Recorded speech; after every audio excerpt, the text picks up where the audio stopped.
Tai yra elektrokardiografas. Tokio aparato neturėjom mūsų klinika. Turi specialius laidus, kurie skirti naujagimių kardiogramai užrašyti.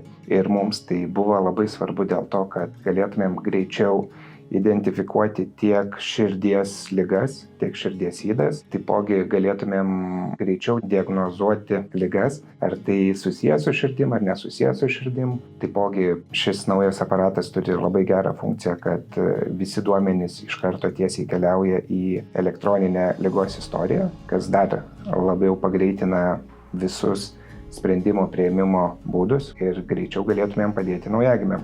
Šis aparatas naudojamas visiems naujagimiams, kuriems iškyla kokių nors klausimų dėl jų būklės, kadangi mūsų ligoninėje gimstamumas yra tikrai nemažas. Ypatingai jis svarbesnis būna neišnešiotiems naujagimiams arba sergančiams naujagimiams, kur, kaip minėjau, diagnostikos tikslais jis labai dažnai naudojamas. Ir tikrai būna kartais kardiogramą rašoma ne kartą ir ne 2 kartus per parą.